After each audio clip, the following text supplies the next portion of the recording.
മറ്റു കാര്യങ്ങളൊക്കെ പെർഫെക്റ്റ് ആയിരിക്കും. എന്നിട്ടും നമ്മൾ പരാജയപ്പെടുന്ന പാപ്പരാകുന്ന 3 കാരണങ്ങളുണ്ട്.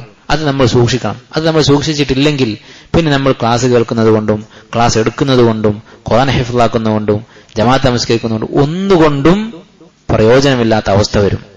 അപ്പൊ നമ്മൾ വളരെ ഗൗരവത്തോടെ ഇത് മനസ്സിലാക്കണം.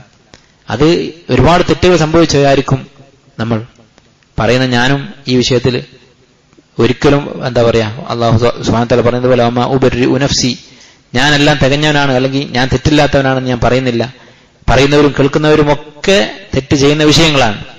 മറ്റുള്ളവരുടെ അഭിമാനം, സമ്പത്ത്, രക്തം, ഇതിലെന്തെങ്കിലും നമ്മൾ എടുത്തിട്ടുണ്ടെങ്കിൽ ശൈഖ് ഇബ്നു ഉസൈമീൻ റഹിമഹുല്ലാഹ് പറയുന്നു, മരിക്കുന്നതിന് മുമ്പ് നമ്മളത് പരിഹരിക്കാൻ ശ്രമിക്കുക.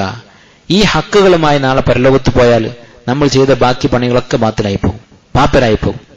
അപ്പൊ എങ്ങനെയാണത് മടക്കി കൊടുക്കുക? ആരുടെങ്കിലും പണം നമ്മുടെ കയ്യിലുണ്ടെങ്കിൽ അത് അവർക്ക് കൊടുക്കുക. അത് കൊടുക്കാൻ സാധിക്കാത്ത വിധത്തിൽ അവര് നമുക്ക് കിട്ടാത്ത അവസ്ഥയുണ്ടെങ്കിൽ എവിടെ പോയി, അല്ലെങ്കിൽ ആരുടെ പണമാണ് ഞാൻ അപഹരിച്ചതെന്ന് അറിയാത്ത അവസ്ഥയാണെങ്കിൽ അവരുടെ പേരിൽ സ്വതക്ക ചെയ്യുക. ആ പണം അള്ളാഹു അവരുടെ അടുത്ത് എത്തിക്കും. അവരുടെ പേരിൽ അള്ളാഹു അത് കണക്കാക്കും.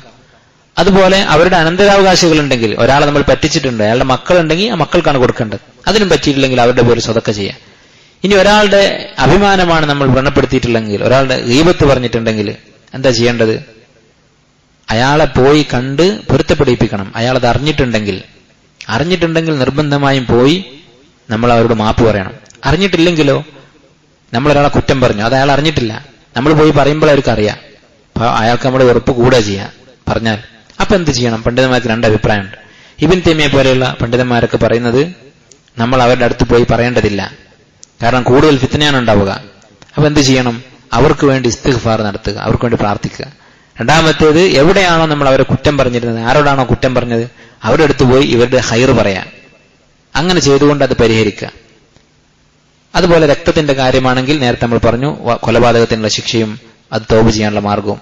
അപ്പൊ ഈ കാര്യങ്ങളെക്കുറിച്ച് നമ്മൾ ആലോചിക്കണം അടിയന്തരമായിട്ട്.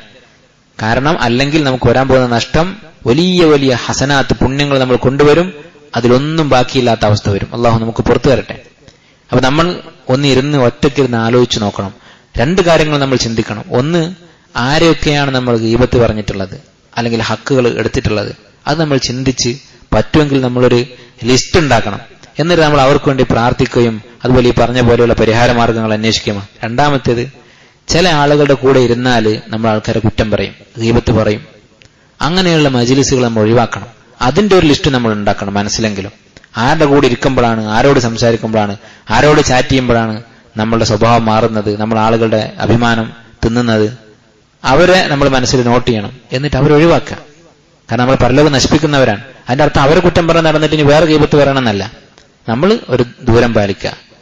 നമുക്ക് അത് ചിലപ്പോൾ നല്ല ആൾക്കാർ തന്നെ ആയിരിക്കും, 2 പേര് നല്ലവരായിരിക്കും, പക്ഷെ അവർ തമ്മിൽ കണ്ടുമുട്ടിയാൽ വരുന്ന വിഷയങ്ങൾ മോശമായിരിക്കും. അങ്ങനെയൊക്കെ ഉണ്ടാവും.